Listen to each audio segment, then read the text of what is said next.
Alright, well, it's just the one guy, and he's just a guy. So really, what's the worst that he can do? We just fought alien. This'll be totally okay. Outsider, just don't get your shit rocked, please. Hey, let's do a shoot. Hey, we can actually shoot this guy. That's great. I like shooting. Hey.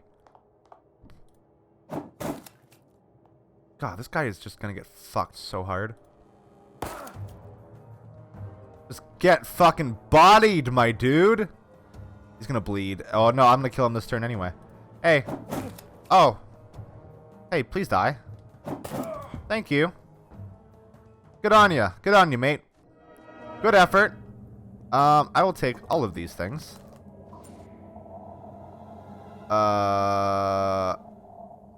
What now? Can we, like... An old gray wizened brain lies inside the canister. The machine looks inactive.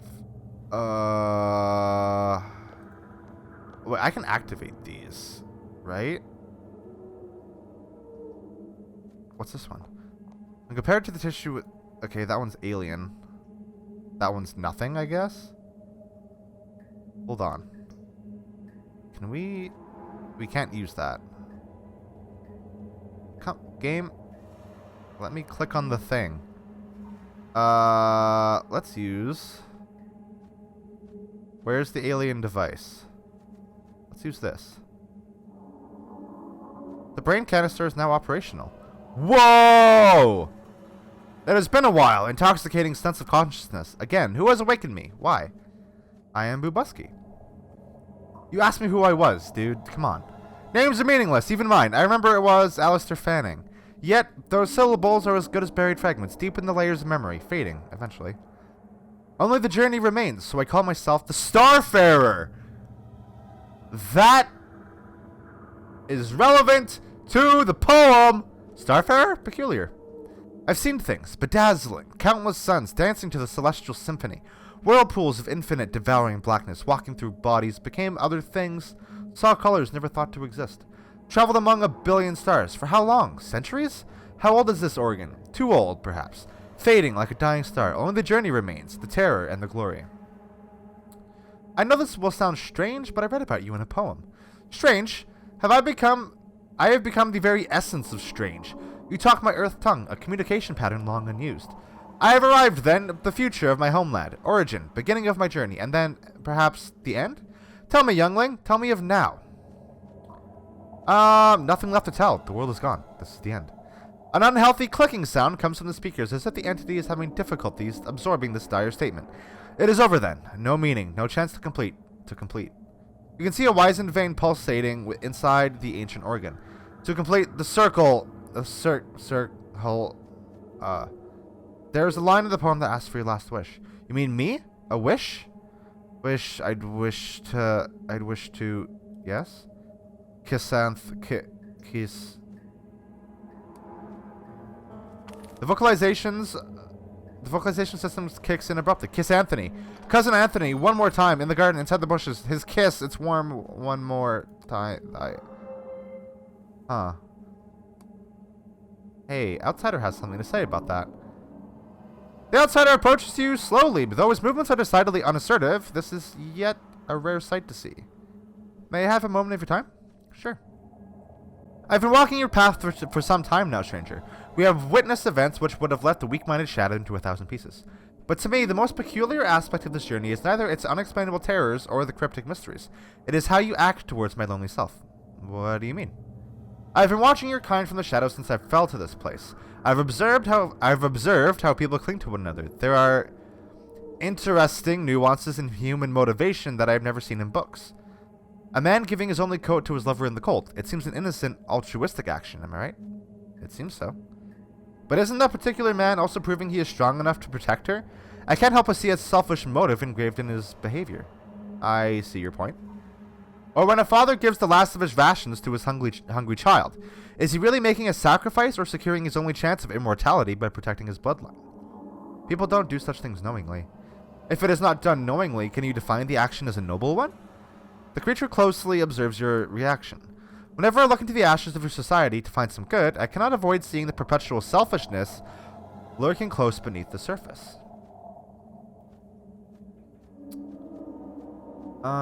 There is something greater in the human spirit than you are at present able to see. But you are kind to me.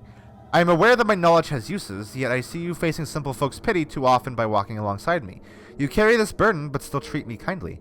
For that, he struggles to complete his confession. I thank thee. I act neither to satisfy nor to satisfy the prejudices of others. There is no need to thank me. You see the creature's amber eyes glow in a bright silverish tone you have not seen before. We've wasted enough time. Shall we proceed? Sure. Wait, can I talk to this one? Oh! I didn't think I'd be able to talk to that one. You hear a mechanical voice coming from the contraption's speaker unit. Although it is toneless, the rhythm of the speech is familiar. Oh God, help me. The void is unbearable. I cannot feel. I can't. Stanley, is that you? You sound different, Stan, and tell me how in the world did you ever fit in there? Who's there? Help me, please. Yes, I am Stanley Fredkin. I'm a person. I exist. How can I help you? I'm confined to this abyss of insensitivity. I'm alone here, vast nothingness. It said I'll get used to it. No, I cannot continue this mockery. Free me. I beg you. End my misery. There are a few things I need to know first. Be quick. The hollowness, never-ending atrophy, slowly gnawing at my mind. I'm losing it. Please, tell me about the alien creature. I first encountered its kind in Vermont. I was researching a local legend, the winged people of the hills. It turns out that they actually exist. They were always here. Damn the day I learned the truth. They promised many things: knowledge of the cosmos, voyages to outer realms where no man has set foot. Oh, my feet, they're gone! I miss how gracefully they carried me around. Save me from this torpor. Please kill me. Destroy the device. How did you come to Arkham from Vermont? The beings, I call them Migo, the Himalayans named for them. They knew that our end was nigh. They knew Arkham was the key, so they sent one of their kind to collect samples. My task was to assist. Who were the other brains? One belongs to a man from the past. He has been to many worlds. The other you cannot comprehend. A strange brain from a strange world. How do I activate the other canisters? The Migo had a machine, a small metallic cylinder, to awaken the other brains. You will kill me. Set me free from this emptiness, please. No human being deserves to end your pain. Yep. That is the altruistic decision to make. I hope he wasn't planning on being useful. I have doubts. Ooh. I dig this place. Hey, Pigman. Even I have more meaning than you. Oh, I mean, probably. I don't know if I have a whole lot of meaning right now. Okay. So that sure was a whole load of buffoonery. This drawer is locked. Can I, like, force it open because I'm super strong? No, I can't. Wow. I have a crowbar, and yet I can't, like, just pry shit open. Sucks, dude. It sucks. Oh! It's like a checklist. The soul of a scavenger of the sea shall be found inside a bottle of lead. Bottle of lead. That, I don't know what that means. Seafarer. Well, that does seem relevant to what we're doing. So I don't know. In the last video, I don't think I read it in the video, but we got the Kingsport Folktales book that Stanley wrote earlier in the game, and that has a passage about the stuff that's happening with the Arkham Stabber, and it's implied that the man in the house up on the hill is a seafarer kind of guy. A red-haired, sweaty man. Oh, we can probably just skip this, huh? Okay, let's have another crack at this, shall we? I think we have all of the necessary information to be able to effectively tell who this old man is.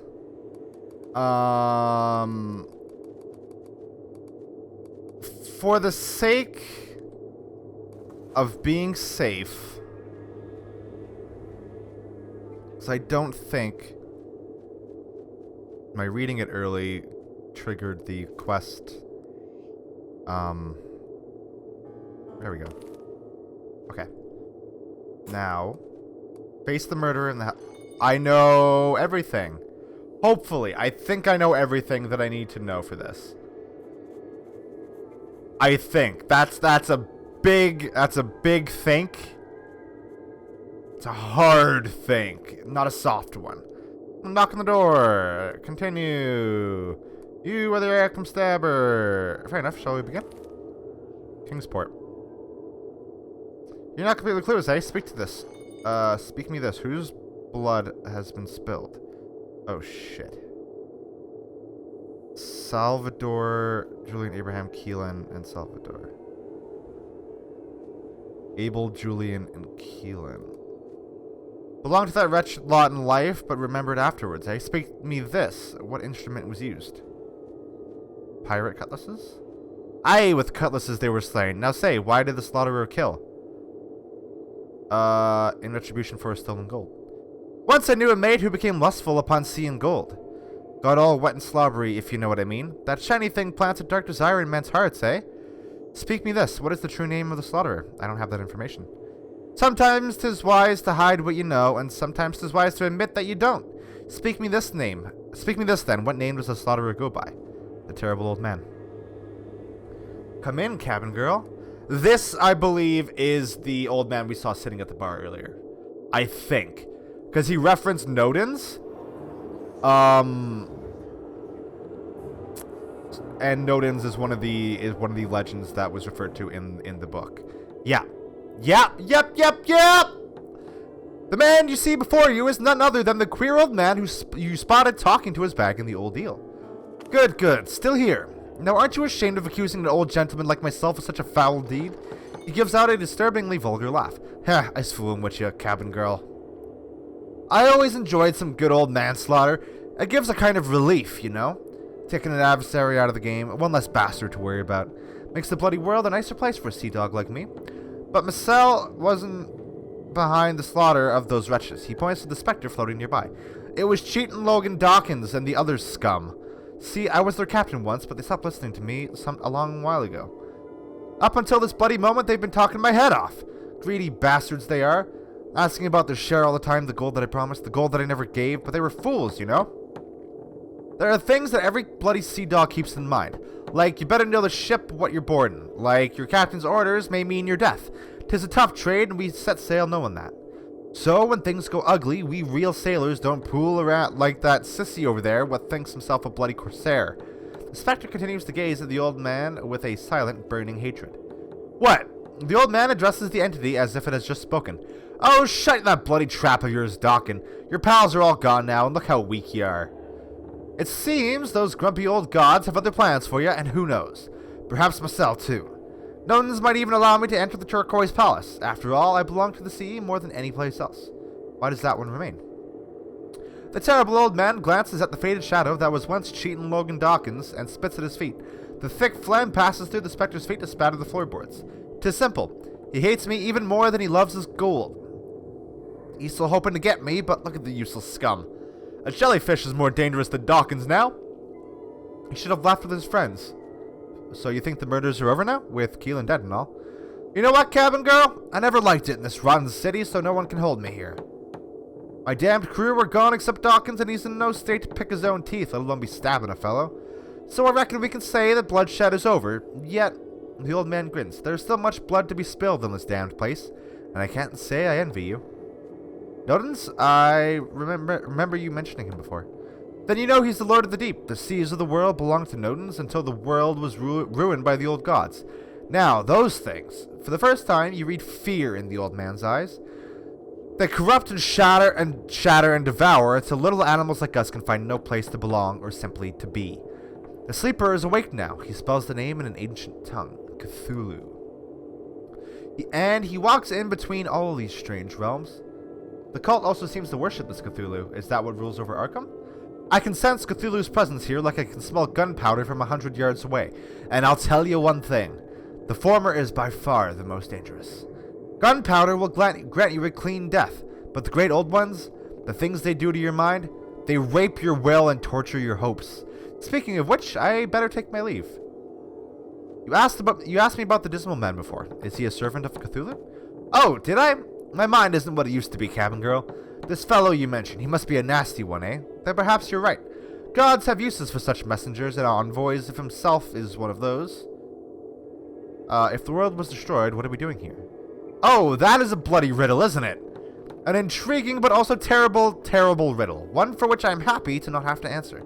Mayhap I once had one. Who knows? I see. Another thing. I didn't scrabble up the ranks to captain just as answer to a cabin girl. Make it quick. I plan to set sail shortly. The other specters are gone? Like they should have been a long time ago. Right at the day of the whirlpool. But I know those bastards. The grudge they held against the thieves was deep. So deep they stayed even after the gold was gone. Constantly bending my ear to find those thieving wretches. Stab the thieves, we say. Cut their throats. Spill their water. Hang them from the mizzenmast. Now 'tis all silent. 'Tis finally silent. Like still water on a windless night. I've read the story. You led your men to their doom. The man shows a toothless smile. Do you believe every little story that's told to you, girl? Let me tell you one thing about that old wives' tale. Those bastards should have stayed dead. You sacrificed their lives for personal gain. The old man looks silently at you for a while. Even the specter turns his gaze to you at one point before the man finally speaks. So? You bad captain! You were like a father to those people. Am I exaggerating? Ow! The temperature in the house is dropping rapidly. I don't need children to teach me my manners. It now hurts to even stay in this malignant place. Someone must pay for those murders. A jarring laugh bursts from his lips. Ha ha! You reckon things are fair in this world? He can hardly catch his breath to continue. Even after all this? That was good, cabin girl. I can't help but question how you managed to survive for so long. Your kind is like blood to a shark. It may be sooner or it may be later, but they always get you. He looks away, and the mess they leave behind. So you know a way out of Arkham?